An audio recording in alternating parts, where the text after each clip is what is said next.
హల్లెలూయా. చెప్పాలి బిగ్గరగా హల్లెలూయా, హల్లెలూయా. చెప్పాలి బిగ్గరగా చెప్పాలి. ఆశ ఉందా మీకు వాక్యం కొరకు? ఓకే, పరమగీతాల గ్రంథం 2వ అధ్యాయం 2వ వాక్యాన్ని చదవండి. బలురక్కసి చెట్లలో వల్లి పద్మము కనబడునట్లు స్త్రీలలో నా ప్రియురాలు కనబడుచున్నది. చాలండి ప్రియులారా, చూడండి, చదవండి లేఖన భాగంలో, చూస్తూ వినండి. చదవండి లేఖన భాగంలో ప్రియుడు, ప్రాణప్రియుడు ఏమంటున్నాడంటే, బలు రెక్కసి చెట్లలో వల్లి పద్మం కనబడుచున్నట్లుగా నా ప్రియురాలు కనబడుతుంది.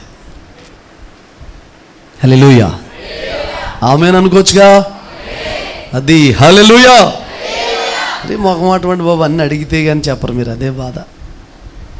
బలు రెక్కసి చెట్లలో వల్లి పద్మం వలె నా ప్రియురాలు.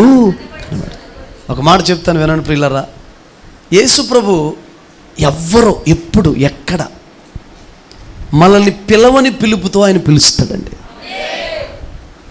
ఎవ్వరు పిలవరు మనల్ని. నిన్ను ఎప్పుడైనా నీ భర్త నీ పేరు వేరే పేరు వల్లి పద్మం అన్నాడా, లిల్లీ పుష్ప అన్నాడా? పోని అలాంటి నీకు డౌట్ వచ్చేది, అయ్యో లిల్లీ పుష్ప ఎవరు, వల్లి పద్మం ఎవరని. నా ప్రియురాలా అంటాడు. బండ సందుల్లో ఎగురు నా పావురమా అంటాడు. పేటు బిడ్డలను ఆశ్రయించి అంటాడు. ఏమంటదండి ప్రభు అలా అంటే, అడవిలో జలధర వృక్షం ఎట్లుందో నా ప్రియుడు ఎట్లున్నాడు అంటది. ఎవరు ఆమేనండి అయ్యా బాబు. Praise the lord. అడవిలో జలధర వృక్షం ఎట్లుందో నా ప్రియుడు అట్లున్నాడు. గట్టిగా చెప్పండి హల్లెలూయా. జలధర వృక్షం లాగా. జలధర వృక్షం అంటే ఏంటి తెలుసు? Apple tree. యాపిల్ ట్రీ ఒక యాపిల్ చెట్లా ఉన్నాడని చెప్పి యేసు ప్రభుని పోలుస్తుందండి. ఇప్పుడు చెప్పండి దేవుని బిడ్డలారా, బలురెక్కసి చెట్లలో వల్లి పద్మం అంటే ఒక గుచ్చుచున్న ముళ్ళులు, ఇబ్బంది పెడుతున్న పరిస్థితులు, గాయపరుస్తున్న అనుభవాలు అండి, గుండెకు గాయమైపోతున్న పరిస్థితులు, రకరకాల పరిస్థితులు, వేదన, ఆవేదన, కలవరం, గుండె గాయమైపోతుంది, వేదన అయిపోతుంది, అన్నీ గుచ్చుకుపోతున్నాయి పక్క నుంచి. బలురెక్కసి చెట్లు మన భాషలో మీకు చెప్పాలంటే బ్రహ్మజముడు చెట్లు అంటారు కదండి. ఇంకా అంతకంటే తెలుగులో ఏమంటారు వాటిని? మిమ్మల్ని అడగాలి. హల్లెలూయా. ఎక్కడ చూసినా ముళ్ళులే ఆ చెట్టుకి. తుమ్మ చెట్టు కన్నా కొంచెం గ్యాప్ ఉండి ఎక్కడో చోట పట్టుకోవచ్చు, కానీ ఆ బ్రహ్మజముడు చెట్టు అంటారు చూసారా, దానికి ఎక్కడ చూసినా చూడ ముళ్ళులు ముళ్ళులు ముళ్ళులు. అలాంటి ముళ్ళులు ఈ పద్మానికి ఏమైపోతున్నాయంటే గుచ్చుకుపోతున్నాయంటండి, భయంకరంగా గుచ్చుకుంటున్నాయంట. ఇలా గుచ్చుకుంటుంటే ఎక్కడ ఈ ఫ్లవర్ యొక్క ఫ్లేవర్ పోవట్లేదు, స్మెల్ పోవట్లేదు, పరిమళం పోవట్లేదు, వికసించడం పోవట్లేదు, ఆ రేఖలు రావట్లేదు, వల్లి పద్మం వలె కనబడుతుందంట ప్రియులారా. గట్టిగా చెప్పండి. నేను అంటాను, ఆ వల్లి పద్మం ఎవరో కాదు, నీవే. ఆ నిందలో గుచ్చుకుంటున్న అనుభవాలు ఏమో కాదు, శ్రమలు, గాయాలు, నిందలు, రకరకాల పరిస్థితులు, అయినా నీ పరిమళం తగ్గలేదు, అయినా నీ ప్రకాశం తగ్గలేదు, అయినా నీ పరిమళం తగ్గలేదు, అయినా నీ సాక్ష్యం కోల్పోలేదు, అయినా నీ ప్రభావం తగ్గలేదు, అయినా దేవునికి ఇచ్చిన కృపను కోల్పోలేదు. చెప్పండి, ఇన్ని సంవత్సరాలుగా శ్రమలు గుచ్చలేదా, బాధలు రాలేదా, కన్నీళ్ళు రాలేదా, అప్పులు రాలేదా, గుండె పగిలిపోయే పరిస్థితులు రాలేదా, జీవితం వేస్ట్ అనుకునే పరిస్థితులు రాలేదా నీ జీవితంలో? చెప్పండి, అయినా నువ్వు ఎలా కనబడుతున్నావు? చెప్పండి. దేవుడు అన్నాడంటే మనం అది అవుతామండి బాబు, నమ్మితే. ఏ పద్మం అండి మనం? గట్టిగా చెప్పండి. అంటే ఒక విషయాన్ని మీరు గమనించాలి. శ్రమల్లో దేవుడు చూశాడు, నిందల్లో దేవుడు చూశాడు, అవమానంలో దేవుడు చూశాడు, కరువులో దేవుడు చూశాడు, ఉపద్రవంలో దేవుడు చూశాడు. ఆ పద్మాన్ని, ఆ మొక్క వచ్చిన దగ్గర నుంచి దేవుని బిడ్డలారా చూస్తూనే, గమనిస్తూనే, దాని యొక్క రేఖలు కానీ, ఆ పుష్పించే విధానం కానీ, ఆ పరిమళం కానీ, వ్యాపించే విధానం కానీ, సాక్ష్య జీవితం కానీ, అంతటిని దేవుడు ఏం చేస్తున్నాడంటే చూస్తున్నాడు. హల్లెలూయా. చెప్పండి గట్టిగా హల్లెలూయా. ఒక మాట చెప్పనా, ఈరోజు నేను చెప్పాలనుకుంది ఏంటంటే, దేవుడు నీ దగ్గరికి వచ్చి చూసినప్పుడు నీ దగ్గర ఆత్మ సంబంధమైన లక్షణాలు కనబడాలి. ఇంకా దేన్ని బట్టి కూడా దేవుడు మనల్ని దీవించడు. మనకున్న డబ్బో, బ్యాక్గ్రౌండో, కులమో, వెనకాల ఉన్నదో, చదువో, అందమో, ఆస్తో, దేన్ని బట్టి కూడా దేవుడు మనం దీవించడు. కానీ విన్నారా, మనలో ఏం కనబడాలంటే ఆత్మ సంబంధమైన లక్షణాలు. శ్రమలో కూడా తగ్గని ఆ ఫ్లేవరు, శ్రమలో కూడా తగ్గని ఆ మాధుర్యత, శ్రమలో కూడా తగ్గని ఆ పరిమళం, శ్రమలో కూడా తగ్గని ఆ సాక్షి జీవితం, శ్రమలో కూడా తగ్గని ఆ మాధుర్యత ఈ వల్లి పద్మం దగ్గర దేవునికి ఏమవుతుంది? ఒక వ్యక్తి యొక్క సాక్ష్య జీవితం, ఒక వ్యక్తి యొక్క క్యారెక్టర్, ఒక వ్యక్తి యొక్క జీవితం ఎక్కడ మనకు తెలుసండి? నిందలు వచ్చినప్పుడు, అతను ఏదైనా అంటున్నప్పుడు, అవమానం వచ్చినప్పుడు, భయంకరమైన పరిస్థితులు వచ్చినప్పుడు, ఏవేవో చోటు చేసుకున్నప్పుడు అతను ఉంటా చూసారా, అతను మాట్లాడే విధానం, నడిపించే తీరు, నడిచే నడవడికుంటా చూసారా, దాన్ని బట్టే అతని సాక్ష్య జీవితం ఏంటో, భక్తి ఏంటో మనకు అర్థమవుతుంది. హల్లెలూయా, గట్టిగా చెప్పండి. మోషే యాత్ర ఎలా స్టార్ట్ అయింది, ఎలా ముగించబడిందో తెలుసండి? నన్ను పంపు అని స్టార్ట్ అయిన ఆ సేవ నన్ను చంపు అంత స్థాయికి వచ్చేదండి. చెప్పండి, నన్ను పంపు అనే దగ్గర స్టార్ట్ అయిన సేవ ఈ ప్రజల పేరు కనుక జీవగ్రంథంలో లేకపోతే నన్ను చంపు. Praise the lord. అర్థమవుతున్న ప్రియులారా, నీ సాక్ష్య జీవితం శ్రమల్లో, బాధల్లో, కష్టాల్లో, నిరాశలో, నిస్పృహలో, వేదనలో, అన్ని పరిస్థితుల్లో కూడా నీ సాక్ష్య జీవితం ఏమవ్వాలంటే పరిమళించాలి. బలు రెక్కసి చెట్లలో వల్లి పద్మ చూడండి. అంటే విషయం ఏంటి? చుట్టూ గుచ్చే చెట్లు ఎక్కువ ఉన్నాయండి, గాయపరిచే చెట్లు ఎక్కువ ఉన్నాయి. అర్థమవుతుందా? ఈ మొక్కని, ఈ పద్మాని ఎదగకుండా గుచ్చేసే చెట్లు ఎక్కువ ఉన్నాయి. ఇన్ని చుట్టూ ఇంత భయంకరమైన బలురెక్కేసే చెట్లు ఉంటే మధ్యలో వల్లి పద్మంలా కనబడుతుందంట. అది ఎవరి దృష్టికి వల్లి పద్మంలాగా? చెప్పండి. మనం అనేసుకుంటాం, ఎన్నో శ్రమలండి, బాధలండి, కష్టాలండి బాబు, శ్రమలండి. యేసు ప్రభువుని నమ్ముకున్న దానికి కష్టాలు ఎక్కువైపోయినండి బాబు. కష్టాలు ఉంటాయి, శ్రమలు ఉంటాయి, అందులో తప్పించుకునే మార్గం కూడా ఉంటుంది. అన్న చెప్పారు, గుర్తుందో, కూడా పాపం చేసేద్దామని ఎన్ని ప్లాన్లు వేసుకున్నా కూడా అది దేవుని కాపుదల కదండి. ఆ మాటగా నేను ఎంత స్తుతించానో దేవుణ్ణి. మన ఎవరి బిడ్డల కొరకు మనం ప్రార్థన చేస్తే, మన నడిప్రాయం గల వరకు ప్రార్థన చేస్తే, స్కూల్కి వెళ్తున్న బిడ్డల కొరకు ప్రార్థన చేస్తే ఖచ్చితంగా దేవుడు ఏం చేస్తాడో కాపాడుతాడండి. హల్లెలూయా. గుచ్చే చెట్లే, గాయపరిచే చెట్లే, ఇబ్బంది పెట్టే చెట్లే చుట్టూ విపరీతంగా ఉన్న ప్రియులారా, ఆ ప్రకాశం తగ్గట్లేదంట.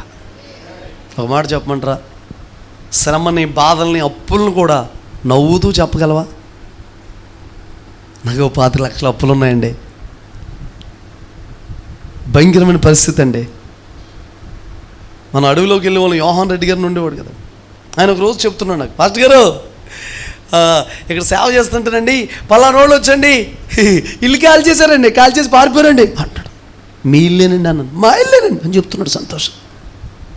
నాకు అనిపించింది, ఓహో ఈ దైవజనుడికి ధైర్యాన్ని ఇచ్చాడేమో, బలాన్ని ఇచ్చాడేమో, శక్తినిచ్చాడేమో అని. ఈ నలుగురిలో, శ్రమలో, గాయాల్లో, బాధల్లో వల్లి పద్మంలా కనబడగలవా? అగ్నిగుండంలో వేస్తారండి శద్రకు, మేషకు, అబేద్నెగోల్ని. మంటల్లో, శ్రమల్లో వాళ్ళు ఎలా కనబడుతున్నారో తెలుసండి? వల్లి పద్మంలా కనబడుతున్నారు. గట్టిగా చెప్పండి. వాళ్ళ దగ్గరికి ప్రభు వచ్చేసాడండి. రాయ్, ఎంతమందిని వేశారు రా మంటలో, అగ్నిగుండంలో? వీళ్ళని వేయడానికంటండి 7 ఎక్కువ చేశారంటండి అగ్నిగుండాన్ని. అంటే వాళ్ళ టార్గెట్ ఏంటి? కాలిపోవాలి, ఒక్కొక్కడు బూడిదైపోవాలి, నాశనం అయిపోవాలి, ఎవడో బయటకు రాకూడదు ఇంకా అని అనుకున్నారండి. వేస్తే దేవుని బిడ్డలారా, కాపాడే దేవుడు, శ్రమలో కూడా పరిమళించే దేవుడు. విషయం చెప్పమంటారండి, వీళ్ళని కట్టేసి బంధకాలతో వేశారు. ఎందులో? కానీ అందులో స్పష్టంగా రాస్తుంది, ఏ బంధకాలు లేకుండా తిరుగుతున్నారంటండి వాళ్ళు అండి. వాళ్ళతో పాటు 4వ వ్యక్తి ఉన్నాడంటండి. వాళ్ళ సాక్షి జీవితం పరిమళించలేదా? Praise the Lord. పరిమళించిందా లేదా చెప్పండి దేవుని బిడ్డలారా? చెప్పరేటండి, పరిమళించిందండి వాళ్ళ సాక్షి జీవితం. మొత్తం దేశం అంతా కూడా వెళ్ళిపోయిందండి. శద్రకు, మేషకు, అబేద్నెగోలు దేవుడే అంటాడు రాజు. వీళ్ళు దేవుడు పూజారుడు.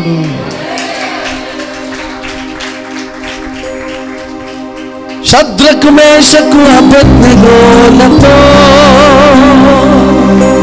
అగ్నిగుండములో నీవే ఉన్నావు. రాజు కన్నులు తెరిపించావయ్యా,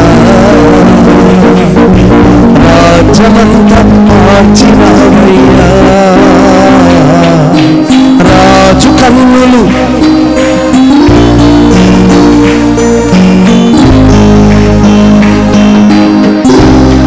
నా ప్రాణమా, నా ప్రాణమా, నా ప్రాణమా, నా ప్రాణమా,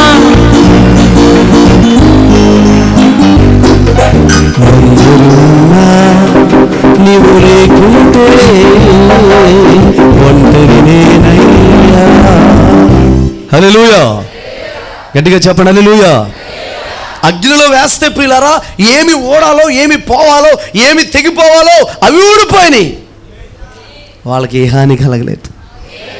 శ్రమలో నీకేమి నేర్పించాలో, శ్రమలో నీతో ఏమి చేయించాలో, శ్రమలో నిన్ను ఎంత దేవుని దగ్గర చేయాలో, శ్రమలో నువ్వు దేవుని అతుకునేటట్టుగా ఎలా చేయాలో, శ్రమలో నిన్ను ఎలాగ నడిపించాలో అవి నేర్పిస్తే తప్ప అవి నీకేమీ హాని చేయలేదు అన్నట్లు. గట్టిగా మాట్లాడాలి, నోరు తెరిచి చెప్పాలి. హల్లెలూయా. ప్రతి మాటకి స్తోత్రాలు. యేసు రక్తం ఎప్పుడైతే ఉందో పాట పనిచేస్తుందండి. వాక్యం మీలో నిలిచి ఉండాలి.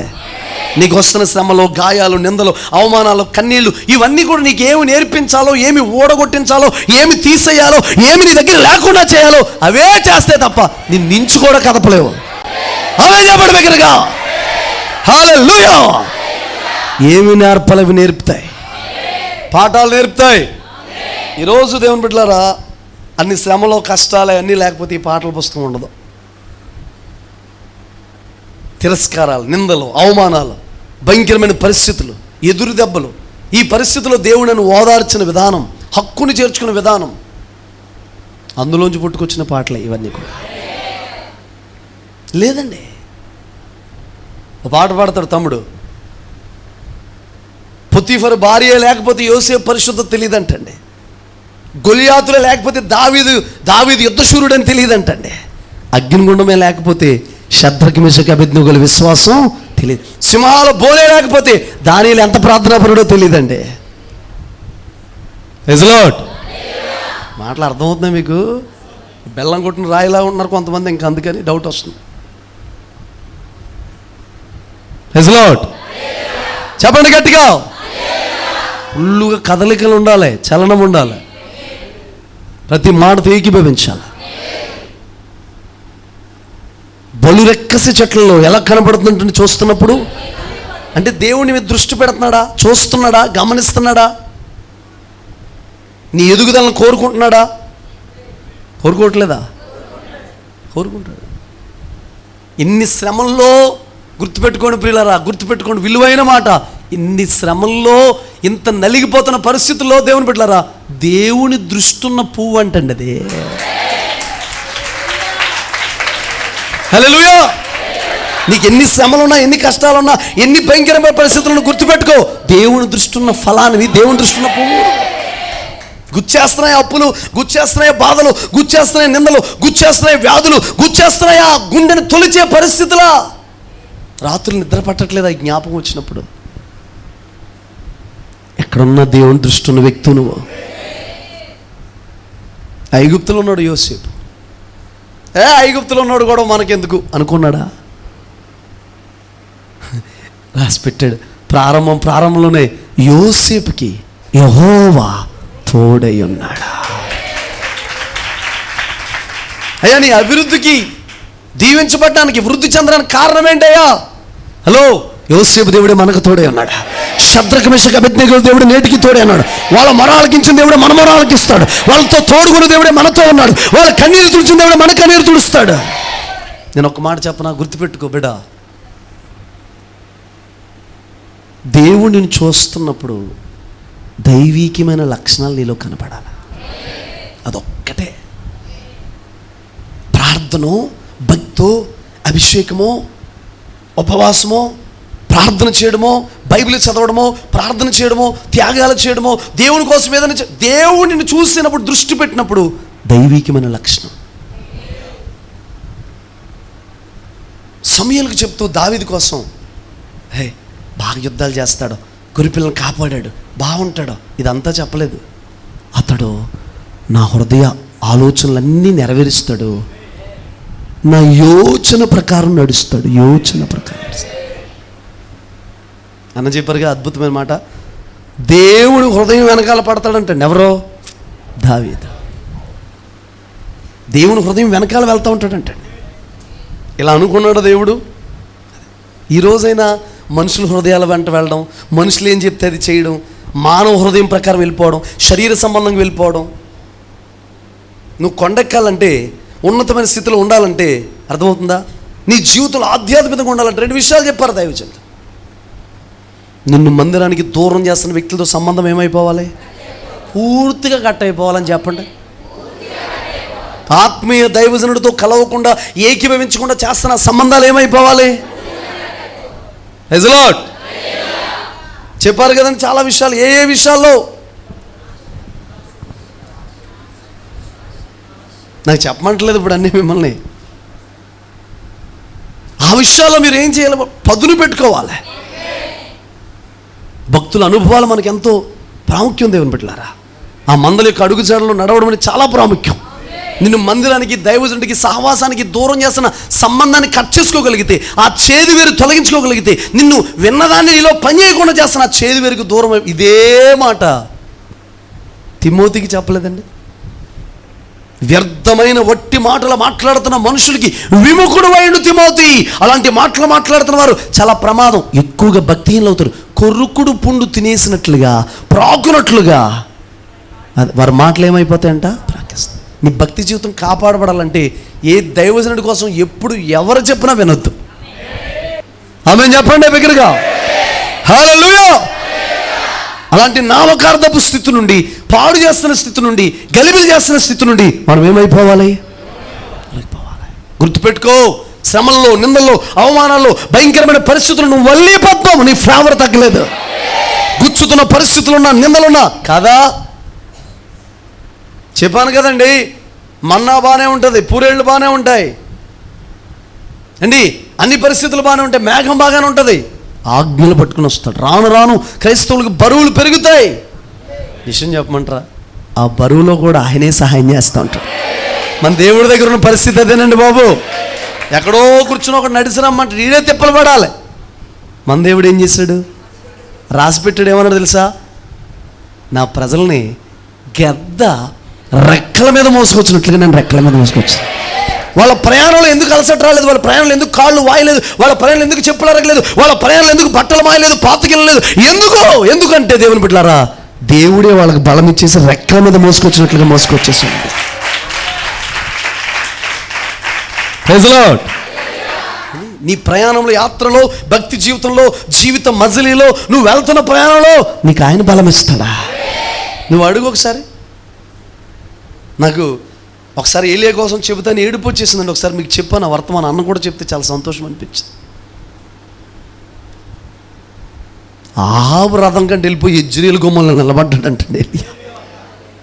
ఆహాబు రథం ఇంకా వస్తా ఉంటుంటే వెళ్ళకండి అంతకంటే ముందు వెళ్ళిపోయి నిలబడ్డాడంట. అక్కడ రాసుంది యెహోవా హస్తం, హస్తం, హస్తం. గుర్తుపెట్టుకోండి, యెహోవా హస్తం అన్న ప్రతి చోట కూడా దేవుని ఆత్మ, ఆత్మ, ఆత్మ.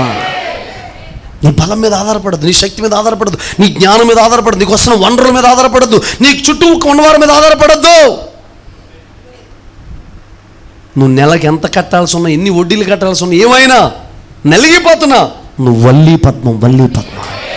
మరలా చెబుతున్నాను, దేవుని దగ్గర చూస్తున్నప్పుడు ఆత్మ సంబంధమైన చిగురు కనబడాలి, ఆత్మీయత కనబడాలి, ఆత్మ సంబంధమైన లక్షణాలు కనబడాలి. చూడండి, ఒక శతాధిపతి యేసుప్రభు దగ్గరికి వచ్చాడు. అయ్యా, నా యజమానుడు చావనై ఉన్నాడయ్యా, అతని పరిస్థితి బాగోలేదయ్యా. యేసుప్రభు, సరే నీ శతాధిపతి దగ్గరికి వచ్చి, అతని దగ్గరికి వచ్చి నేను చిన్న ప్రార్థన చేస్తాను. అయ్యా, నువ్వు నా ఇంటికి రావడానికి అంత యోగ్యుని కాదయ్యా, యోగ్యుని కాదయ్యా, చిన్న మాట సెలవు ఇవ్వండి అయ్యా, చిన్న మాట సెలవిస్తే చాలయ్యా. వస్తానన్న కూడా వద్దంటున్నాడు. మనం ఏమంటాం? నువ్వేంటి ప్రభు మీ శిష్యులను అందరం తీసుకొచ్చి అందరూ కలిసి కొంచెం నెత్తి మీద చేపెట్టేలా ఊపితే తొందరగా తగ్గుతుందేమో ఆయన అనుకుంటా. బా, యేసు ప్రభు పేరేంటి మొట్టమొదట మనం అనుకున్నది? ఆశ్చర్యకరుడు అనండి. ఇంకా కదా విషయం చెప్పమంటారా? నేను రాసుకున్నా, నేను గుర్తుపెట్టుకున్నాను, నేను పెట్టుకున్న టైటిల్ ఏంటి తెలుసండి? ఆశ్చర్యకరుడే. మనోడు విశ్వాసం చూసి ఆశ్చర్యపోయేటట్టు అంటాడు. ఇజ్రాయేలులో ఎవరికైనా ఇలాంటి విశ్వాసం ఉందా? అతను యేసు ప్రభువుకు దొరికింది ఏంటి? ఆత్మ సంబంధమైన గుణాలు. మనం ఎందులో ఉన్నామో అది మాట్లాడాలి. ప్రభువు నిన్ను చూస్తున్నప్పుడు ఆత్మ సంబంధమైన గుణాలు, ఆత్మ సంబంధమైన లక్షణాలు, ఆత్మ సంబంధమైన విషయాలు కనబడాలి. ఆ ఆత్మ సంబంధమైన ఒక లక్షణం, దైవికమైన లక్షణం కనబడింది. ఏంటంటే విశ్వాసం. మురిసిపోయి అక్కడ ఉన్న వాళ్ళందరికీ రేవెట్టేస్తున్నాడండి యేసు ప్రభు. నామకార్థంలో మతములో ఏమీ లేకుండా బ్రతుకుతున్న ఇజ్రాయేల్ అందరికీ కూడా రేవు పెడతారే, ఇన్ని సంవత్సరాల నుంచి వెంబడిస్తున్నారు. ఎప్పుడైనా ఇలాంటి విశ్వాసం మీరు చూసారా? బా, ప్రైజ్ లార్డ్. ఒక స్త్రీ వచ్చి వస్త్రం చెంపట్టి ఎవరో నన్ను టచ్ చేశారు, ఎవరో నా నుండి ప్రభావం వెళ్ళింది, మహిమ వెళ్ళిపోయింది, ఎవరో అందరూ ప్రార్థన చేయించుకుంటే ఈ స్త్రీ అనుకుందే టచ్ చేస్తే చాలు. నువ్వేమనుకో తెలుసా? మందిరంలోకి అడుగు పెడితే నా సమస్య క్లియర్ అయిపోతాయి. ఇక్కడేదో ఆగండి, అన్నిట్లు కోటే కానీ చేపట్లు యేసు రక్తమే చేయం. హల్లెలూయా. వెళ్ళండి ప్రియులారా. ఇక్కడేదో ఉందని ఈ కొమ్ముల దగ్గరికి వచ్చి వెళ్ళాలనుకుని, ఇక్కడికి వచ్చి వెళ్ళాలనుకుని, చెట్టు మీద దేవుడు నాకేం భయం వెళ్ళాలనుకుంటే ఏం జరగదు. నీ విశ్వాసంతో అడుగు పెట్టాలి. ఈ స్థలం మంచిదంట, కొంచెం మట్టి పట్టిపోతే ఇది జరిగిపోతే, పట్టుకెళ్ళి మొక్కలు కుండి లేకపోతే పెరిగిపోతే, బీరువాలో పెట్టుకుంటే డబ్బులు ఏం జరగవు. విగ్రహారాధన జరగకూడదు. నేను అడుగు పెడితే కార్యం జరుగుతుంది. ప్రారంభంలోనే నేను వస్తుండగానే అద్భుతం జరిగిపోతాను. అడుగు పెట్టు. Praise lord. అలాంటి విశ్వాసం ఉండాలి. సిద్ధపాటుతో రావాలి ప్రియులారా. ఆమేన్ చెప్పండి. వస్త్రపు చెంగు పట్టుకుంటే చాలా అయిపోయిందా? 12 సంవత్సరాలంట రక్తస్రావంతో బాధపడుతూ తనకున్న ఆస్తంతా వైద్యుల ద్వారా వేవర్ చేసుకుంది. ఇప్పుడు వెంటిలేటర్ మీద బాడీని పెట్టి డబ్బులు లాగడం కాదు, అప్పటి నుంచి ఉంది. అర్థమవుతుందా? వేయిపరి చేసుకుందంట ఆస్తంతా. కొంతమంది నర్సులకు బాధ కలుగుతుంది, మరి ఏం చేద్దాం, తప్పదు, పట్టదు. ఒక్క పాయింట్ని బట్టి, నన్ను బట్టి దేవుడు ఆనందిస్తున్నాడో దీన్ని బట్టి. ఒక పాయింట్. అసలు దేవుని సంతోషపరచలేని జీవితాలు మనకి ఎందుకండి? నేను ప్రార్థన చేసుకున్నాను మొన్న, పీటర్ అని చెప్తుంటే నాకు సంతోషం అనిపించింది. నాకు ఈ గొంతు కరెక్ట్గా ఉండాలి ప్రభు, ఉండితే లేకపోతే నన్ను తీసేసుకో. గొంతు లేనప్పుడు నేనే వద్దు. ఇంకా నేను పాడకపోతే, ఆరాధించకపోతే, నిన్ను కూర్చున్న మాటలు చెప్పకపోతే బ్రతికినంతకాలం ఇంకెందుకైనా జీవితం నన్ను చంపేయలేకపోతే అన్నాను. మరుసటి రోజు దేవుడు స్వస్థపరిచేసాడు. నన్ను చంపే అంటే అక్కడి నుంచి స్టార్ట్ అవుతాడు భక్తి అంతా. చంపడం, ఉంచుతాడు, కార్యం చేస్తాడా? ఒక్క పాయింట్ అడుగుతున్నాను, నిన్ను బట్టి. చిన్న ప్రశ్న రాసుకోండి, అవసరమైతే దీన్ని ఇంటికి వెళ్ళిన తర్వాత దీన్ని ప్రాక్టీస్ చేయండి. ఒక్క పాయింట్ని బట్టి నిన్ను బట్టి దేవుడు సంతోషిస్తున్నాడు. ఒక్క పాయింట్. నీ ప్రార్థన, పాట, ఆరాధన ఉందండి. ఆ మాట చెప్పమంటారా? ఫిలిప్పు నతానేలు తీసుకొస్తున్నాడండి. తీసుకొస్తుంటే దూరం ఉండగానే యేసుప్రభు అంటాడు, ఇతని యందు ఏ కపటము లేదు, ఇతని యందు ఏ కపటము లేదు, ఏ లోపం లేదు. చదువుతారా ఆ మాటని? యోహాను సువార్త 1:47. యేసు నతనేలు తన యొద్దకు వచ్చుట చూసి, ఇదిగో ఇతడు నిజముగా ఇశ్రాయేలీయుడు, ఇతని యందు ఏ కపటమును లేదని అతని గూర్చి చెప్పాను. చూసారండి? హలో, ఇంకా ఇతను ఎవరో తెలుసండి? అనుమానం. ఎక్కడికి వెళ్తున్నావు అని అడిగాడు ఫిలిప్పు. నజరేతుకి. నజరేతులోంచి ఏదైనా వస్తుందా అని అన్నాడు. వచ్చి చూడు అన్నాడు. ఫిలిప్పు కూడా మామూలుడు కదా, పెద్ద ఎక్స్ప్లెయిన్ చేయట్లేదు. వచ్చి చూడు. చూశాడు, అతుక్కుపోయాడు. Praise lord. అర్థమవుతుందా? అతను వస్తుండగానే, తీసుకొస్తా ఉంటుండగానే వెంటనే దేవుని బిడ్డలారా యేసు ప్రభు చూసి అంటున్నాడు, ఇతడు నిజముగా ఇశ్రాయేలీయులు, ఇతనిలో ఏ కపటం లేదు. అంటే విషయం ఏంటి? నజరేతులోంచి ఏదైనా వస్తాదా అని అడిగిన వ్యక్తిలో దేవుడికి నచ్చే ఒక పాయింట్ ఉందంటే, ఇతడు నిజంగా ఇజ్రాయేలీయుడు, ఇతనిలో ఏ కపటము, పోనీ యథార్థత ఉందా నీలో, దేవుడికి నచ్చే మంచితనం ఉందా, క్షమాగుణం ఉందా, ప్రేమ ఉందా, దీర్ఘశాంతం ఉందా, దయాళత్వం ఉందా, ఆశానిగ్రహం, ఒక్క పాయింట్ని బట్టైనా దేవుడు సంతోషిస్తున్నాడా? దేవుడు మన దగ్గర నుంచి నిజంగా చెప్పాలంటే వరాలను ఆశించడం, వరాలను బట్టి మనం వాడబడ్డం బట్టి సంతోషించడు దేవుడు. సంఘ క్షేమాభివృద్ధి నిమిత్తం అవి వాడబడతాయి. వినండి, అంజూరపు చెట్టు దగ్గరికి ఏం వెతికాడు యేసు ప్రభు? సురేష్ గారు, అంజూరపు చెట్టు దగ్గరికి వెళ్ళి ఏం వెతికాడండి యేసు ప్రభు? ఫలామండి.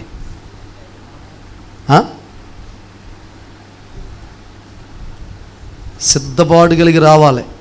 వినబడుతుందా? మీరే ప్రైజ్ లార్డ్ గట్టిగా చెప్పండి హల్లెలూయా. అర్థమవుతుందా ప్రియులారా? అంజూరపు చెట్టు దగ్గరికి వెళ్ళి దేవుని బిడ్డలారా ఆయన ఏం వెతికాడు తెలుసండి? ఫలాలు. అవి కనబడకపోతే వెంటనే ఆ చెట్టుని శపిస్తే దేవుని బిడ్డలారా ఎండిపోయిందండి. శిష్యులు ఆశ్చర్యపోయారు. విషయం చెప్పమంటారా? అది అంజూరపు పండ్లు కాలం కూడా కాదంటండి. సడన్గా వెళ్తున్నాడు యేసుప్రభు, వెళ్తున్నాడు, ప్రయాణం చేస్తూ వెళ్తున్నాడు, ఆకలేసింది, అంజూరపు చెట్టు దగ్గరికి కాయ ఇచ్చేయాలంట. అది ఫలాల కాలం కూడా. దాని అర్థం ఏంటి? లౌకికంగా ఆలోచించేవారు, అంజూరపు చెట్టు ఫలాల కాలం కాదంటున్నారు, మరి యేసుప్రభు ఫలాలు ఎత్తుకాడంటున్నారు, దాన్ని శపించేశాడు అంటాడు మతోన్మాది. వాడికి అర్థం కాదు కదా వాక్యం. అలాగెందుకు అర్థమవుద్ది? మోకాళ్ళ మీద ఉండి పరిశుద్ధాత్మ పూర్ణలే ఆత్మ పొందుకున్నోడు చదువునోడికి అర్థమవుద్ది వాక్యం కదా. దేవుని మనసు ఏంటి అర్థమవుద్ది. అంతేగాని ఆడెవడికి ఏం అర్థమవుద్ది? అక్షరానుసారంగా చదివాడికి అర్థమవుద్దా? Praise lord. ఏ టైంలోనైనా దేవుడికి నువ్వు ఫలం ఇవ్వాలంట. పళ్ళు కాలంలో కాదు, ఏ టైంలోనైనా ఫలం ఇవ్వాలని. నీ దగ్గరికి వచ్చి చూసినప్పుడు ఇష్టం పుట్టించే ప్రాయం కనబడ. నతానీయులు వస్తుండగానే దిగో ఇతడు నిజంగా ఇజ్రాయేలీయుడే, ఇతనిలో ఏ కపటం లేదు, కపటం లేదు. దేవుని బిడ్డ, ఎంతమంది కపటం లేకుండా బ్రతుకుతున్నారు?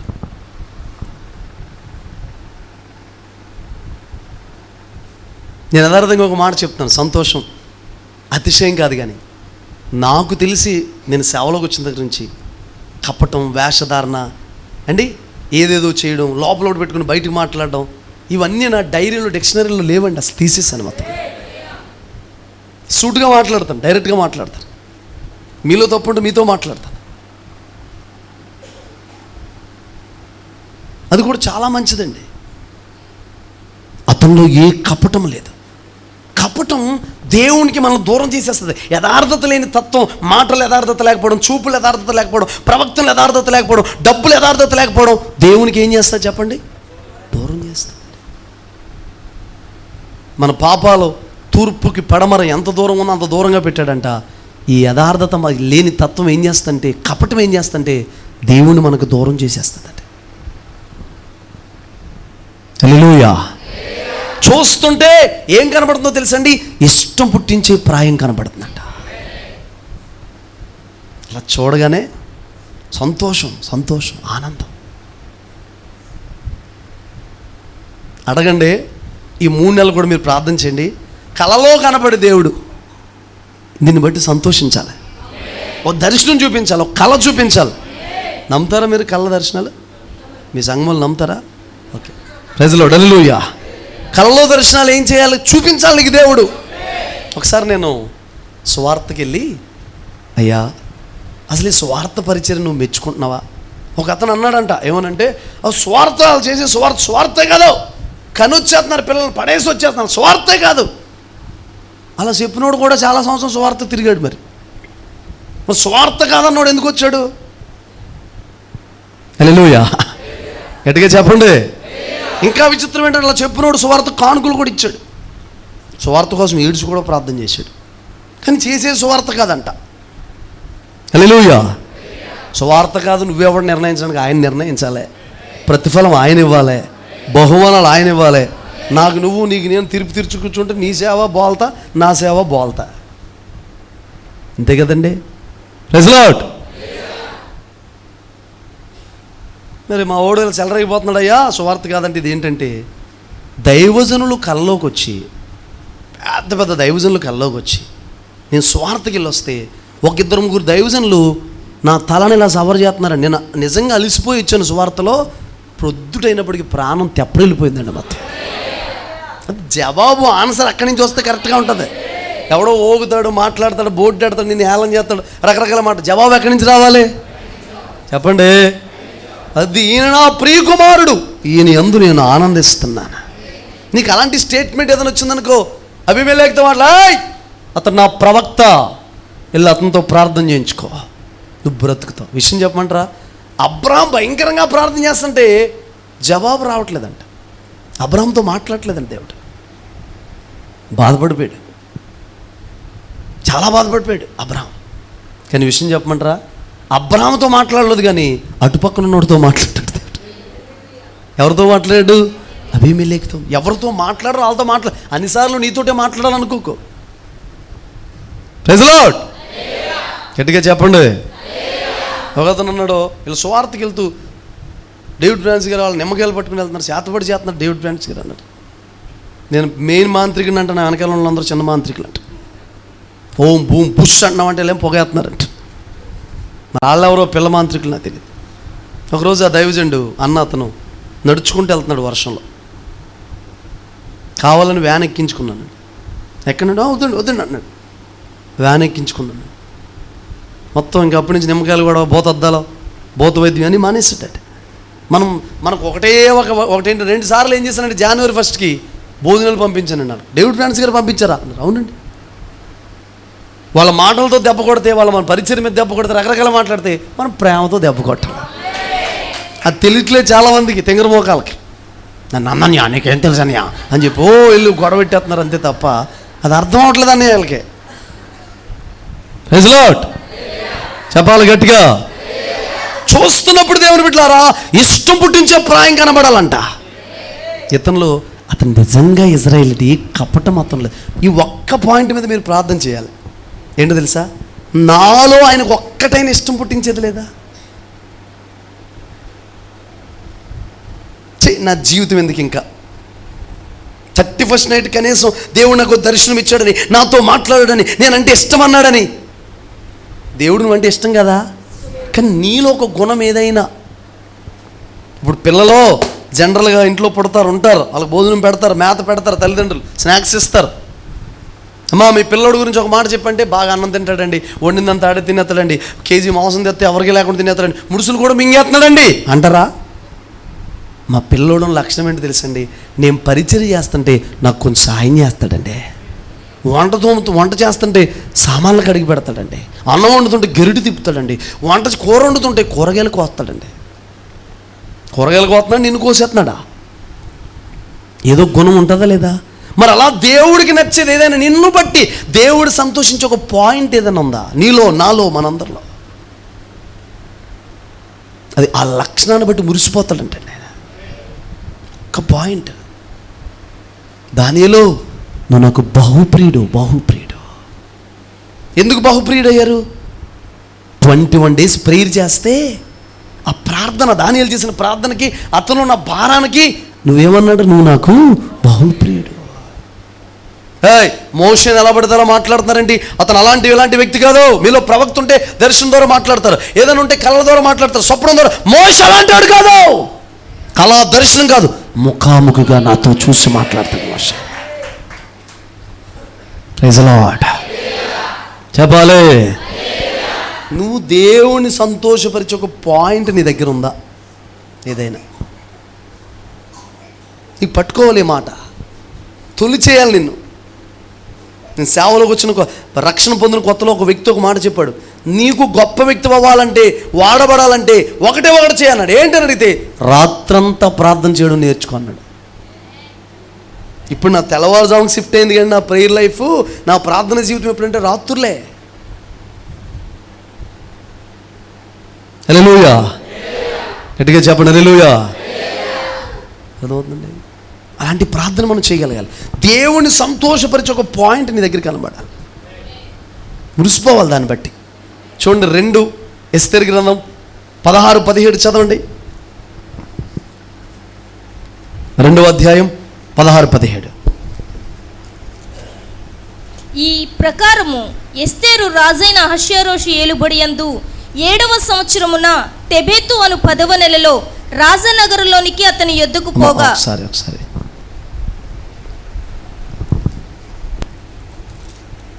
స్త్రీలందరికంటే 17 చదవండి. స్త్రీలందరికంటే రాజు ఎస్తేరును ప్రేమించెను, కన్యలందరికంటే ఆమె అతని వలన దయాదాక్షిణ్యములు పొందెను. Praise the lord. ఎస్తేరుని చూడగానే రాజుగారికి ఏమనిపించిందండి? ప్రేమ పుట్టుకొచ్చిందంట. విషయం చెప్పమంటారా? వీళ్ళందరికంటే ఎక్కువ ప్రేమించాలి ఎస్తేరుని అనిపించిందంట. అక్కడ రాసి ఉంటుంది పైన, ఎస్తేరును చూసిన వారందరికీ కూడా ఎస్తేరు మీద ఏం కలిగిందంట చెప్పండి? దయ కలిగిందంట. చూసిన వాళ్ళందరికీ కూడా చూడగానే ఒక్కొక్క ముఖాన్ని చూస్తుంటే జాలేసుకొస్తుంది, కొంచెం ఏమైనా పెట్టాలనిపిస్తుంది. ఒక్కొక్క ముఖాన్ని చూస్తుంటే తినేది కూడా లోపల దాచేసుకోవాలనిపించేది. ముఖం అలాంటిది. అందుకే సామెతోటి ఒకరిని చూస్తే కొట్టాలనిపిస్తుంది, ఒకరిని చూస్తే పెట్టివాడు అంటే ఏకంగా ఒకరిని చూస్తే కొట్టేయాలని, ఎందుకు వచ్చారు మా ఇంటికి నువ్వు అని అనిపిస్తుంట. అది లోక సామెత.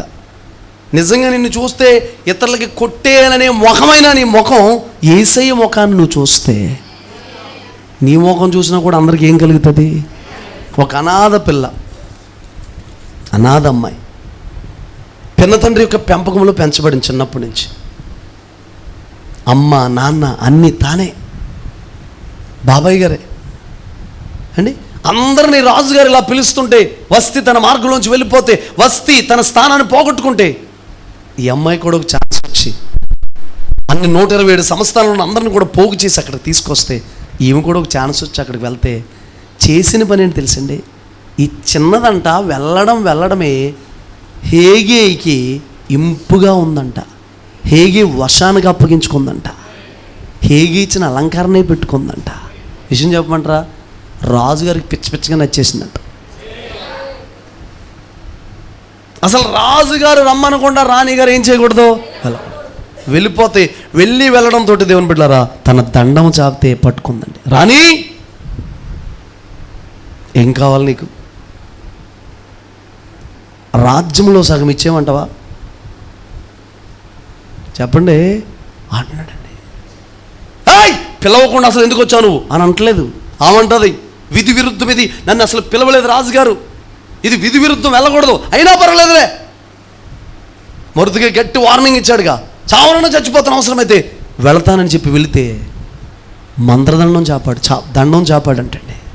రాజదండం చాపితే పిల్లలు ఇలా పట్టుకోగానే, రాణి ఏం కావాలి, నీ కోరికేంటి? రాజ్యంలో సగం ఇచ్చేయమంటావా? ఆమె చూస్తుంటే రాజుగారికి దయా దాక్షిణ్యం కనికరం అన్నీ పుట్టేస్తున్నాయంట. నిన్ను చూస్తుంటే దేవుడికి ఏమనిపించాలి? రే 10 ఆటోలు ఇచ్చినా కూడా ప్రార్థన మానడరా, నాకు తెలిసి ఇతను 10 ఆటోలు ఇచ్చేసి ఆటోలు ఇచ్చినా బస్సులో తిరుగుతున్నా 50,000 60,000 జీతం అయిపోయినా ఆదివారం శుక్రవారం ప్రార్థన మానడెత్తను, నాకు తెలుసు. ఇప్పుడు లెక్చరర్గా ఉన్నారు, ప్రిన్సిపాల్ అయిపోయినా కూడా ప్రార్థన మానరు, నాకు తెలుసు. కూలి పని చేస్తున్నాడు, 10 మంది మీద బాస్ అయినా కూడా ప్రార్థన మానడు, నాకు తెలుసు. ఆదివారం చుట్టాలు వచ్చినా కూడా ప్రార్థన మానడు, నాకు తెలుసు. 10 మంది పిల్లల్ని ఇచ్చాను, వాళ్ళందరినీ పట్టుకుని కూడా ఏదో ఆటో కట్టించుకొని చిన్న టీం కింద ప్రార్థనకు వచ్చేస్తాడు ఇతను, మానని నాకు తెలుసు. నీ మీద దేవునికి ఆ నమ్మకం కుదిరితే,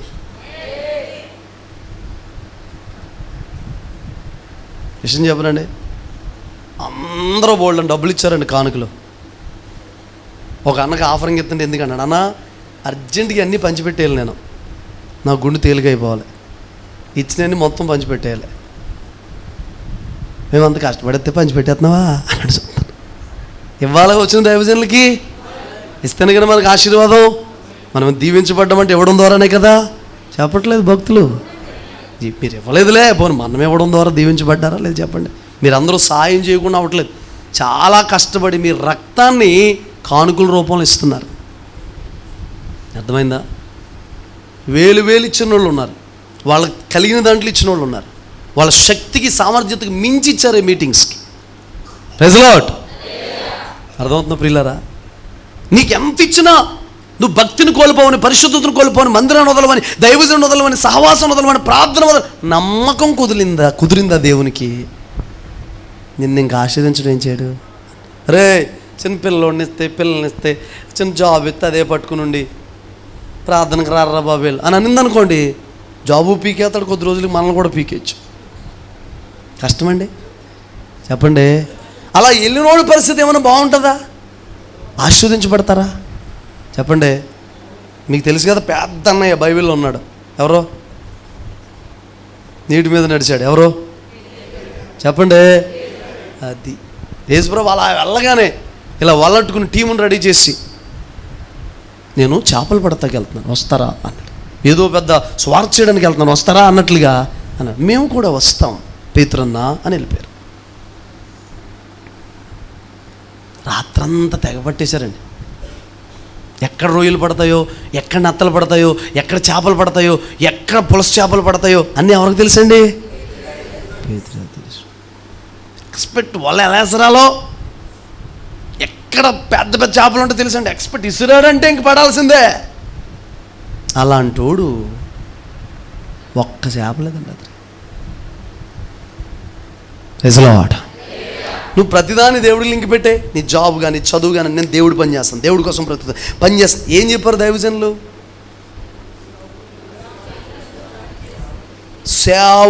సేవకుడుకుని అంత భారం, లక్షణాలు, అంత గ్రహింపు నీకు ఉండాలి. కానీ నీ పని నువ్వు చేసుకోవాలి. దుప్పటేస్తే ఏంటో నాకు పిచ్చెక్కిపోయిందండి. బైబిల్ చదువుతున్నాను, దుప్పటేస్తే వెళ్ళి మా తల్లిదండ్రులు చిన్న ముద్దు పెట్టుకుని వచ్చేసి నేను వెంబడిస్తాను అన్నాడు. సేవకు రా అని చెప్పలేదు, నీ మీద పిలుపు ఉందని చెప్పలేదు. ఆ దుప్పటి విలువ ఏంటో తెలుసు అంటే, ఒక చేపన్న పడిందా? నీకు ఏమి ఇచ్చినా వీళ్ళు నన్ను వదలరు, మందిరాన్ని వదలరు, దైవజనుని వదలరు, సమయానికి వస్తారు, కరెక్ట్గా ఉంటారు, కష్టపడతారని దేవుడికి నమ్మకం కుదిరితే చాలండి బాబు. వింటే ఉన్నారులే కానీ చాలామంది దేవుని బిడ్డలారా, ఈ సంవత్సరంలో, పోయిన సంవత్సరంలో అనుకుంటండి 40 లక్షల రూపాయల స్థలం ఇచ్చాడు దేవుడు మనకి. ఇది అది కలిపితే మొత్తం నేను నమ్మితే దేవుడు నీ మీద నమ్మకం పెట్టుకుంటూ, నమ్మకం కుదిరిందా జనాన్ని అప్పగిస్తాడు, టెస్ట్ చేస్తాడు. చిన్న దాంట్లోనే మనం పొంగిపోయామనుకో అండి. చిన్న ఆటో కొనమన్నారు, కొన్న తర్వాత ఆటో వచ్చిన తర్వాత ఆదివారం కనపడరు. కిరాయిలనే నమ్మకం ఏమైపోయింది దేవుడికి? దేవుడు అనుకున్నాడో morning star, evening star, luxury బస్సులు ఉన్నాయి కదండి. ఇలాంటి బస్సుకు సంబంధించిన 100 బస్సులు నీకు ఇచ్చేద్దాం అనుకున్నాడు ఆటో కొన్నప్పుడు. ఆయన ప్రణాళిక అది. సాక్ష్యం ఆటో డ్రైవర్ అందంలో కనుక కదా, ఉన్నతమైన స్థితికి దేవుడు తీసుకెళ్ళాడు. ఆ స్థాయికి నిలబడదాం. నువ్వు ఎక్కడ నమ్మకంగా లేవు తెలుసా? చిన్న ఆటో దగ్గర ఎలా లేవు, చిన్న కూలి పని దగ్గర ఎలా లేవు, చిన్న వ్యాపారం దగ్గర ఎలా లేవు. ప్లాన్ ఏంటి? నీతో పెద్ద రెస్టారెంట్ పెట్టిద్దామని. నమ్మకం అంటే ఏంటి? దశంభాగం తెచ్చి ఇచ్చేయడమే కాదు, పరిశుద్ధత, భక్తి, యథార్థత, అపవిత్రత లేకుండా చూసుకోవడం. ఈ భక్తిని కాపాడుకుంటూ, వాక్యం చదువుతూ, దేవుడు మురిసిపోయేటట్టుగా బ్రతుకుతూ నీ వ్యాపారం నువ్వు చేసుకోవాలి, నీ పని నువ్వు చేసుకోవాలి. అప్పుడు నీ దగ్గర ఏం కనబడుతుంది తెలుసా? అభివృద్ధి కనబడుతుంది. ఆమేన్ చెప్పండి, గట్టిగా చెప్పండి. హల్లెలూయా. అర్థమవుతుంది దేవుని బిడ్డలారా? చూడండి, ఆదికాండం 24వ అధ్యాయం 16, 17, 18, 19 వచనాలు ఒక్కొక్కటి మెల్లగా చదవండి. ఆ చిన్నది మిక్కిలి చక్కనిది, ఆమె కన్యక, ఏ పురుషుడును ఆమెను కూడలేదు. ఆమె ఆ బావిలోనికి దిగిపోయి కడవను నీళ్లతో నింపుకొని ఎక్కి రాగా, ఆ సేవకుడు ఆమెను ఎదుర్కొనుటకు పరుగెత్తి, నీ కడవలో నీళ్లు కొంచెము దయచేసి నన్ను త్రాగనిమ్మని అడిగాను. చూడండి, పెళ్లి సంబంధం చూడమన్నాడు. దమస్కు ఎలియాజరు నమ్మకస్తుడు. పెళ్లి సంబంధం చూడమని చెబితే, ఒకసారి ఆగండి, నా వైపు చూడండి. పెళ్లి సంబంధంగా ఊర్లోకి వెళ్తారో, ఇంట్లో కూర్చుంటారో, అమ్మాయిని రమ్మని చూస్తారు. ఈయన ఎక్కడ మొదలెట్టాడు పెళ్లి సంబంధం? ఊరు ఊరి చివర బావి దగ్గర కూర్చున్నాడండి. ఈయన నడిపింపు చూడండి. మీరు సంబంధంకి వెళ్ళి బావి దగ్గర కూర్చున్నారు, అర్థమవుతుందా? అక్కడ కూర్చుని ప్రార్థన చేసుకుంటాడు అనమాట. ఏంటి ఇతను చూచినంటే, ఏ అమ్మాయినైతే నాకు కొంచెం నీళ్ళు ఇవ్వమని అడిగితే నీకేంటి, నీ ఒంట్లకు కూడా. ఎలియాజర్ అంటే పరిశుద్ధాత్ముడు, రెబ్కా అంటే సంఘం, ఒంటెలంటే సేవకులు. చెప్పండి, ఎలియాజర్ అంటే పరిశుద్ధాత్ముడు, రెబ్కా అంటే సంఘం, ఒంటెలంటే సేవకులు. ఇస్సాక్ అంటే యేసు ప్రభు గుర్తు, రాజు గుర్తు. ఆయనకి సంబంధం చూడటానికి సంఘాన్ని సిద్ధపరిచి సంఘం అంతా కూడా ప్రభు దగ్గర తీసుకెళ్ళి ఆయత్తపరిచేది, నడిపించేది ఎవరంటే ఎలియాజర్ అంటే పరిశుద్ధాత్ముడు. ప్రియులారా, అక్కడ తీసుకొచ్చిన వస్తువులు ఏంటో తెలుసండి? పరిశుద్ధాత్మ వరాలు, వరాలు, వరాలు. ఆమె అంటుందంట, నీళ్లు త్రాగడానికి ఇచ్చిన తర్వాత నీ ఒంటిలకు కూడా. చదువుతారా ఆ మాట ఒకసారి? అందుకమే అయ్యా త్రాగుమని చెప్పి త్వరగా తన కడవను చేతి మీదకి దించుకొని అతనికి దాహం ఇచ్చి, ఇలా నెత్తి మీద ఉన్న కడవను తీసుకుని, హలో, ఇలా తీసుకుని ఇలా పెట్టుకుని త్రాగండి అయ్యాను అలా పోస్తుంటే ఇలా త్రాగుతున్నాడండి. ఎవరు? ఎలియాజర్. చూచుని అడిగాడు. రెబ్కా ఎవరో తెలియదు, ఈయనెవరో ఆమెకి తెలియదు, ఆయన ఎవరో ఈమెకి. ఇప్పుడు సంబంధాలు ఎలా ఉంటున్నాయి? ఫేస్బుక్లో చూశాననే, ఆడెక్కడో ఎవరిదో ఫోటో పెట్టేస్తాడు, ఈడేమో మైక్ కలర్లో ఉంటాడు, పెట్టిందేమో ఎవరో హీరో ఫోటో పెట్టాడు. అన్నీ అయిపోయినాయి, మాట్లాడేసుకున్నారు. ఇంకేముంది, నీకు పిల్లండి, నీకు పిల్ల, మా ఇంట్లో పిచ్చు, మా ఇంట్లో పిచ్చుకుంటాను, అయిపోయింది. అక్కడికి వెళ్ళి చూస్తే బొగ్గులాగా ఉన్నాడు, అమ్మాయి బొగ్గుమనిపోయింది. ఇంకేముంది పరిస్థితి? దేవుని చిత్తమా కాదా? ఒక ఎవరైనా తొందరగా వచ్చి దేవుని చిత్తంగానే సంబంధాలు కూడా చేసుకున్నాను అనుకో, నేనేమన్నా, ఇంకా చెబుతాను వినలేదనుకోండి, నేనేమన్నా.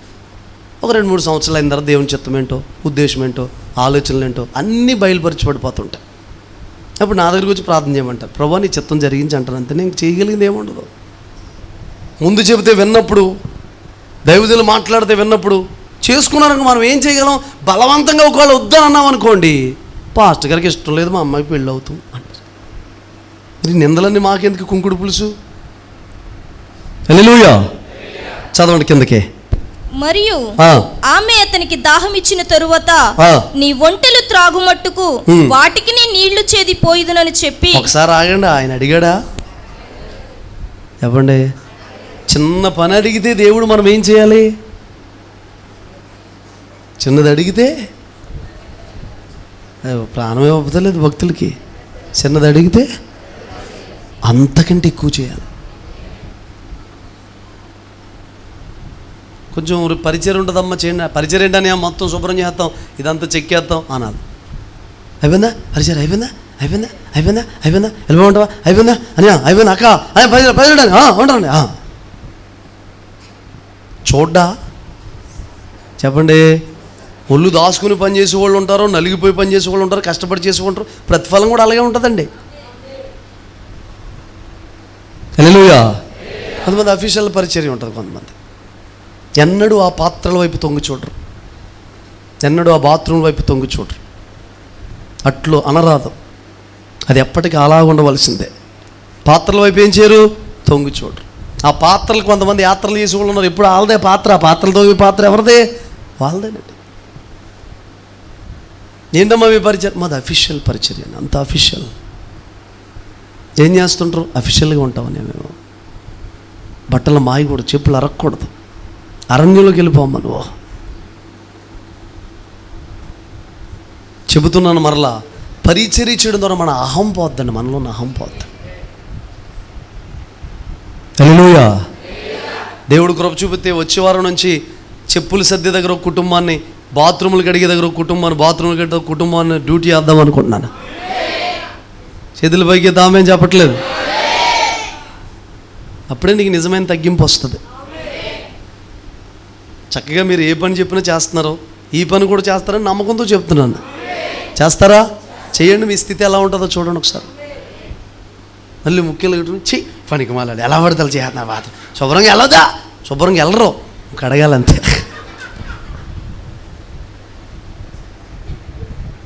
కడగాలండి. ఒక చోట ట్రైనింగ్కి వెళ్తే చిరాకు చేసేసి బాత్రూమ్, ఆ బాత్రూమ్ తప్ప ఇంకొక దారి లేదు. నమ్ముతారా? తలుపేసేసుకుని ఫ్యాంట్ పైకెట్టేసి మొత్తం కడిగేశాను బాత్రూమ్. ఏ బాత్రూంలో ఎక్కడైనా మీటింగ్స్కి వెళ్తే లైట్లు వేసి ఉంటే ఆపేస్తాను నేను. లైట్లు ఉంటే కనుక అక్రమం, టైం దాటిపోయిన తర్వాత లైట్లు వేసి వదిలేడు, నీళ్ళు ఇప్పు వదిలేసి ట్యాప్లు ఇప్పు వదిలేస్తే కట్టేస్తాను. ఎవరో చెప్పరు అక్కడ. క్రమం, దేవుని పని, నష్టం కలగకూడదు. ఆ బాధ్యత నీకు ఉన్నప్పుడే దేవుడు నీకు ఏదైనా అప్పగిస్తాడు. ఈమెని ఒంటెలు తాగడానికి నీళ్ళు ఇవ్వమంటే, ఆయన తాగడానికి నీళ్ళు ఇవ్వమంటే ఒక్కొక్క ఒంటి చరిత్ర ప్రకారంగా 25 బిందులు తాగుతుంది అంటే. ఎన్నండి? పోను కనీసం ఒక 4 ఒంట్లే వేసుకెళ్ళాడు అనుకోండి, అనుకుందాం మామూలుగా. ఎన్ని బిందులండి? 10 ఒంట్లు వేసుకెళ్తే 250 బిందులు. అది ఏ బావులో తెలుసండి? హలో ఆగండి, సబ్మర్సిబుల్ మోటార్ లేదా రేపుకమ్మ? ఉంది. ఎలియాజర్ గారు టిక్ అని ఒంటి నోట్లోకి చూపు పెట్టేశారండి, అది అని లాగేసి తాగేసిందా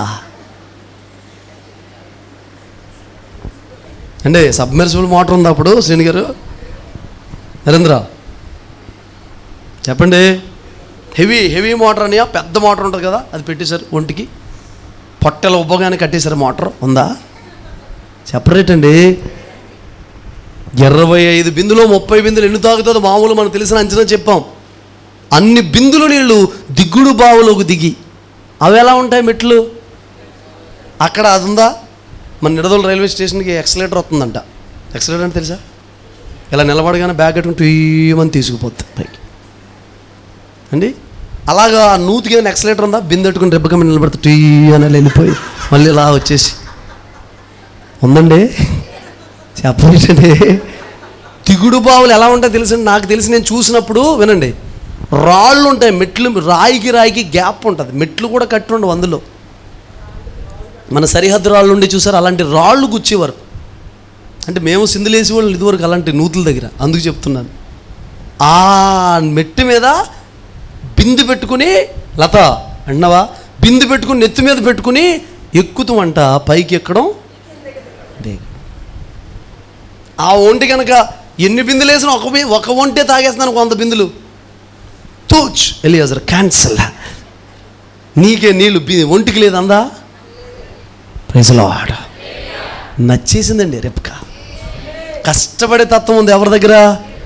ప్రతి ఆడపిల్లలో ఇంట్లో యవ్వన బిడ్డలు, మీరు వివాహం చేసుకున్నవారు, భర్తలు కలిగి ఉన్నవారు అండి, సోకుగా టిఫిన్ బయటికి వెళ్ళి తెచ్చే, అది తెచ్చే, ఇది తెచ్చి, దరిద్రం మీకు పోతే సగం దరిద్రం పోయినట్టు దీవించబడతారు. వండి పెట్టలేరా? పోయే కాలమా వండి పెట్టలేరు? ఇంట్లో కష్టపడలేరా? ఎప్పుడో లేవలేనప్పుడు, బాగోలేనప్పుడు, కష్టమైనప్పుడు బయట నుంచి తెచ్చుకోవాలి.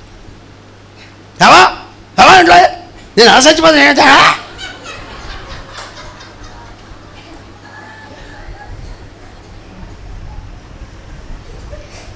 వండలేరా? వంట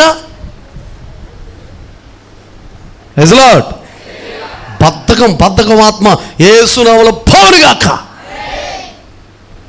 వంట చేసుకోలేరా? సామెతల గ్రంథం ఏమి చెబుతుంది? ఆమె పెందల కాడే లేచి తన ఇంటి వరకు ఏం చేస్తారంట? ఒక్కొక్క ఆడబిడ్డలు ఉన్నారండి మన సంఘంలోనే, చలాకి 5, 3, 4 రకాల కూరలు తప్పమని వండి పడేస్తారు. అది రోజుకి 5 కూరలు ఉండమని చెప్పట్లేదు. చలాకిదనం ఉండాలి. నీ పనులు నువ్వు చేసుకోవాలి. సగం జబ్బు అదే. 7 గంటల దాకా పడుకోవడం, 8 గంటల దాకా పడుకోవడం, లేకపోవడం, 12 గంటల దాకా టిఫిన్ చేయకపోవడం. ఈ అమ్మగారు 11 టిఫిన్ తేవా, ఓ ప్రియా టిఫిన్ తేవా. ఎప్పుడు తీసుకురావాలి టిఫిను?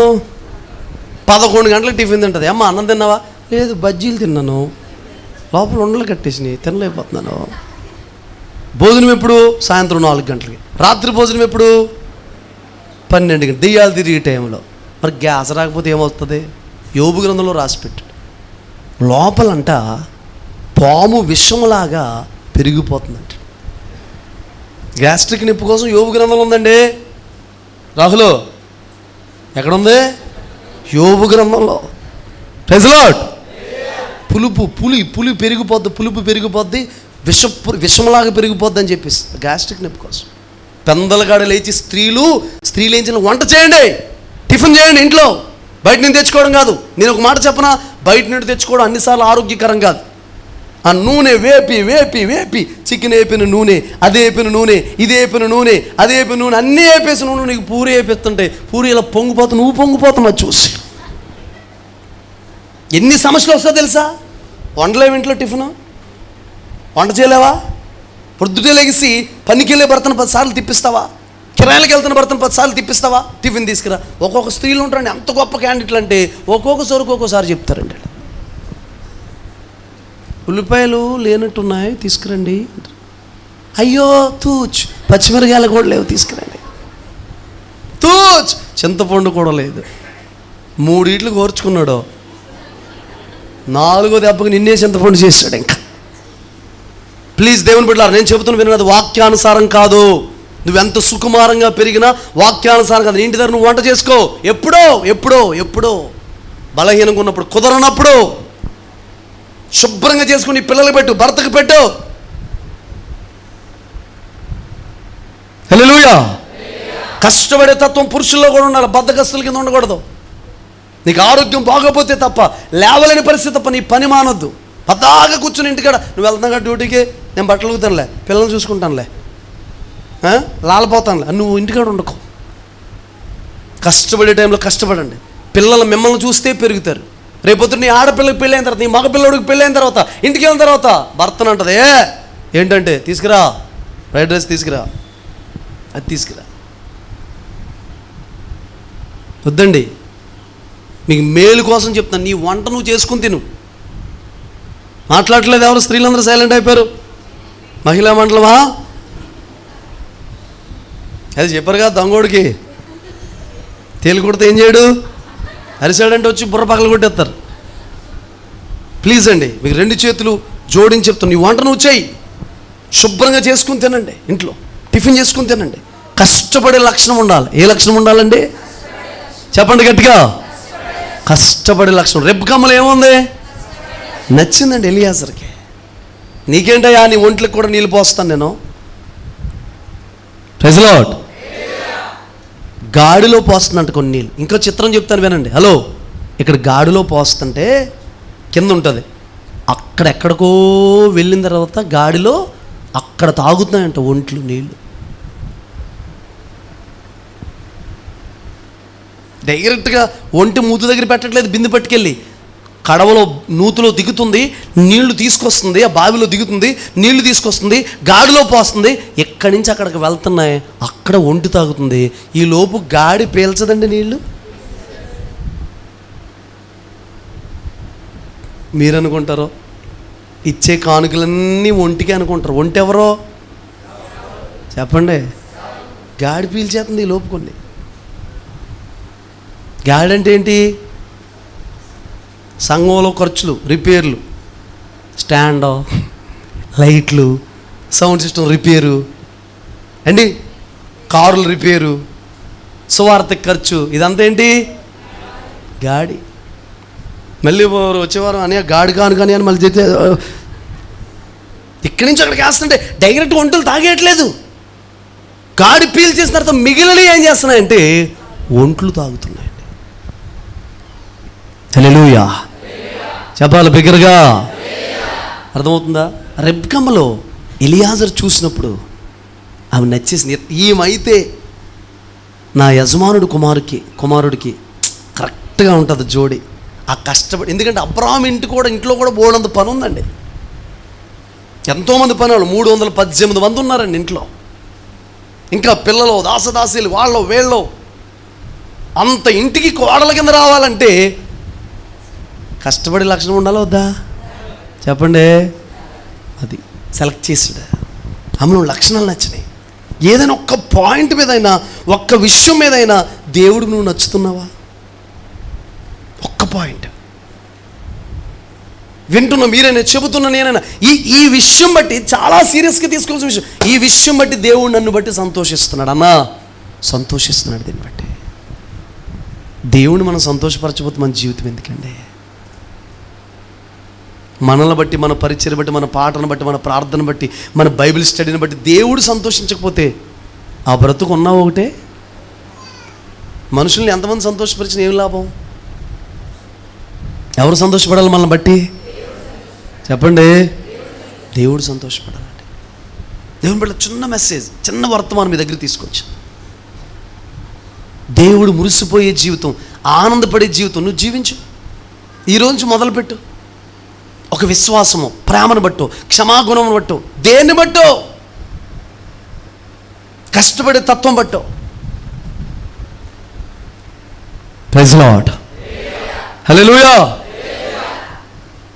దాన్ని బట్టి, దేన్ని బట్టి అయినా దేవుడు ఏం చేయాలంటే సంతోషం. ఒక లక్షణం బట్టి. ఏదో చూస్తాను నీలో. మన దేవుడి దగ్గర ఉన్న లక్షణం ఏంటో చెప్పనండి. ఒక మాట చెప్తాను వినండి. మనుషులు మన దగ్గర ఎన్ని లక్షణాలు ఉన్నా ఒక తప్పును పట్టుకుని మనల్ని నిందిస్తారు, రకరకాలుగా మాట్లాడుతూ ఉంటారు. కానీ దేవుడు ఎన్ని నీలో తేడా ఉన్నా ఒక్క మంచి లక్షణం బట్టి నిన్ను ఆశీర్వదించడానికి, దీవించడానికి ఇష్టపడతాడు. దేవుడు ఒక్క పాయింట్ ఎదుగుతాడు. ఒక్క పాయింట్, ఒక్కటి నీలో కనబడినా కూడా. ఈరోజు వాడబడుతున్న సేవకులందరూ కూడా చాలామంది ఉన్నారు. అన్నీ దేవుడికి నచ్చేసి కాదు దేవుని బిడ్డలారా. ఏదో ఒక విషయం. ఆ ఒక్క లక్షణం కూడా నువ్వు సంపాదించుకోకపోతే దాన్ని బట్టి మిగతా లక్షణాలు కూడా కంపరచబడతాయి. దాన్ని బట్టి మిగతా విషయాలు కూడా గుణపరచబడతాయి. దాన్ని బట్టి మిగతా సంగతులు కూడా కాపాడబడతాయి. ఒక్క లక్షణం సంపాదించుకోగలవా దేవుని దగ్గర ఈ పూట? ఒక్కటే. నిన్ను వచ్చి చూసినప్పుడు ఇష్టం పుట్టించే ప్రాయం కనబడాలి. బలురెక్కసి చెట్లలో వల్లి పద్మలకు కనబడాలి. రెబ్కమ్మలాగా కష్టపడే తత్వం కనబడాలి. ఆమె మిక్కిలి చక్కనదంట, ఏ లోపం లేదంట. విన్నారండి? అమ్మ ఎలా అని చెప్పేసి ఆమెకు చెబుతూ ఉంటుంటే ఆమె ఏమని తెలుసండి? మా ఇంటికి వచ్చి ఒకసారి మాట్లాడండి, ఒకసారి మా ఇంటికి రండి అని ఆహ్వానించిందండి. వాళ్ళ నాన్న ఎంత గొప్పవాడో తెలుసండి? విన్నారుగా మీరు? యెహోవా చేత ఆశీర్వదించబడినవాడా, బయట నిలవలేనా, లోపలికి రా అని వాటిలన్నిటి కూడా పచ్చికి తెచ్చి, వాటన్నిటి కూడా ఉన్న జంతువులన్నిటి కూడా వాళ్ళ పచ్చికి వేశారంట. ఇప్పుడు సంబంధం కుదిరింది, చేసుకుంటా అని చెప్పారు, దేవుని చిత్తం అని చెప్పారు. ఒప్పేసుకుందా? చెప్పండి. అయితే అయ్యో అలాగండి. ఎలియాజర్ గారు, ఇస్సాక్ గారు ఫోన్ నెంబర్ ఉందండి, వాట్సాప్ ఈ నెంబరేనండి, నేను మెసేజ్ పెడతాను, ఇస్సాక్ గారిని కొంచెం మెసేజ్ పెట్టమనండి అందండి. మా ఇంటికి వచ్చి ఒకసారి. ఇప్పుడు పరిస్థితులు ఎలా ఉన్నో తెలుసండి? అన్నీ మాట్లాడేసుకుని అన్నీ అయిపోయి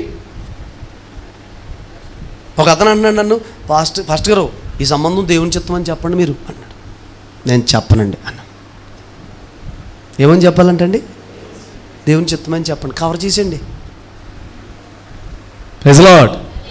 వాక్యమని కట్టుకుంతో తలకాయన తీసేస్తాం కానీ కవర్ మాత్రం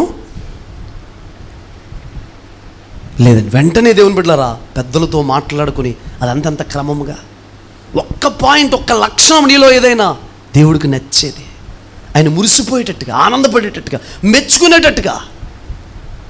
ఊజు అనే దేశం అందు యోబు అనే ఒక వ్యక్తి ఉన్నాడు. అతను యథార్థవంతుడు, న్యాయవంతుడు, చెడుతనాన్ని విసర్జించినవాడు. ఒక మాట చెప్పమంటారా? పేదరికం నుండి భక్తి చేస్తున్నాడండి యోబు. ఒక్క మాట చదువుతారా? ఆ మాట చదివితే మీకు తెలుస్తుంది.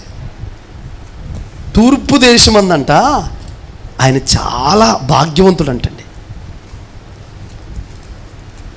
చదవండి నన్ను త్వరితంగా. అది ఊజు అనే దేశమందు యోబు అని ఒక మనుషుడుండెను. అతడు యథార్థవర్తనుడును న్యాయవంతుడునై దేవుని యందు భయభక్తులు కలిగి చెడుతనమును విసర్జించిన వాడు.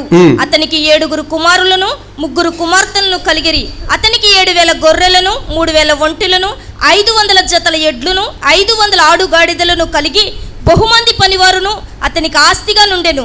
గనుక తూర్పు దిక్కు జనులందరిలో అతడే గొప్పవాడిగా ఉండెను. చూసారండి? తూర్పు దిక్కునున్న జనులందరిలో అనండి ఆ మాట. నేను అలా అన్నానా? తూర్పు దిక్కునున్న జనులందరిలో అనండి. అబ్రహం అంటలేదు మీరు. తూర్పు దిక్కునున్న జనులందరిలో ఎవరు గొప్పోళ్ళు అంట? అంత గొప్పోడు అయ్యుండి అతను ఏం చేస్తున్నాడు తెలుసండి?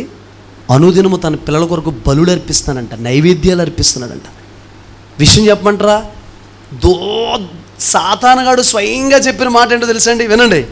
నువ్వు అతనికి కలిగిన దాని చుట్టూ, తన ఇంటి చుట్టూ నువ్వు కంచేసావు కదా. దేవుడు చెప్తలేదు ఈ మాట, ఎవరు చెబుతున్నారు? శత్రువు చెప్తున్నాడు. నీ ప్రార్థనలో, తెల్లవారుజాము నువ్వు చేస్తున్న ప్రార్థనలు, యాచనలు, దేవుని యందు భయభక్తులు, కారుస్తున్న కన్నీరు, ఇదంతా నీ బిడ్డలకి, నీ కుటుంబానికి కలిగిన దాని అంతటికి ఏముండాలి? నీ పొలానికి కూడా నష్టం కలగదు. చూడండి, సాక్ష్యంగా చెబుతున్నాం చిన్న మాట. ఎర్రకాలం వచ్చి మొత్తం నందమూరులో అన్ని పొలాలు మునిగిపోయినాయండి. నందమూరి చుట్టుపక్కల అన్ని పొలాలు కుళ్ళిపోయినాయి. మన లివింగ్స్టన్ గారు అయ్యారు పొలం సావలేదంట. అలా మబ్బిడిపోయింది. ఆయన కూడా పోవాలని కోరుకుంటారంటే మీరు మరి ఎవరు స్తోత్రాలు చెప్పట్లేదు? అరే ఆయన ఒకటి ఎందుకు మీరు ఎర్రకాలం తప్పు చేయండి, దానికి న్యాయం లేదు అన్నట్టుగా ఉన్నారు మీరు. హల్లెలూయా. ఏమవలేదండి ఆయన పొలం. చుట్టుపక్కల అందరూ ఈ పొలం వైపు చూస్తున్నారంట. రామన్ గారు కర్ణాటకలో మొత్తం కర్ణాటక పొలాలన్నింటికి తెగులు వచ్చేసిందంట. అయ్యా చిన్న ప్రార్థన చేయండి అయ్యా, తైలం బాటిల్ పట్టుకున్నానయ్యా, ఇది పొలం మీద జిమ్ముదాం, అందులో వేసి కొట్టేద్దాం అనుకుంటున్నానయ్యా, కొడదామనుకుంటున్నానయ్యా అంటే మొత్తం పొలాలన్నీ పోయినంట. ఈ నొక్కడ పొలమే దేవుని బిడ్డలారు 60 బస్తాల్లో 70 బస్తాల్లో పండిందంట. నీకు కలిగిన దానికి అంతటికి కూడా ఏముంచుతాడు దేవుడు? నీ డబ్బుకి కంచి, నీ కళ్ళకి కంచి, చెవులకి కంచి, నోటికి కంచి, సమస్తానికి కూడా కంచి ఉంచుతాడు. పేదోడై అడుక్కునే స్థితిలో ఉండి ఏమీ లేని స్థితిలో భక్తి చేయట్లేదు దేవుని బిడ్డలారా. తూర్పు దేశంలో, తూర్పు దిక్కున జనులందరిలో గొప్పోడు అంటాడు. ఏమవసరం అండి భక్తి? విషయం చెప్పమంటారా? ఇంత ఇలా అంటోడు, ఇంత ఆస్తున్నవాడు, యథార్థవర్తనుడు, న్యాయవంతుడు, చెడుతనాన్ని విసర్జించినోడు అంట. ఈ పాయింట్ ఎవరికి నచ్చింది? సాతాను అన్నాడు అసలు నిష్కారణంగా, నా సేవకుడు అని యోబు సంగతి నీకు తెలుసా? హలో లూసిఫర్, నా సేవకుడైనా యోబు సంగతి నీకు తెలుసా? బెట్ట కాస్తున్నాడండి. యోబులో నచ్చేసింది యథార్థత, చెడుతనాన్ని విసర్జించడం. అంత స్థితిని కూడా తగ్గించుకుని ఏం చేయడం?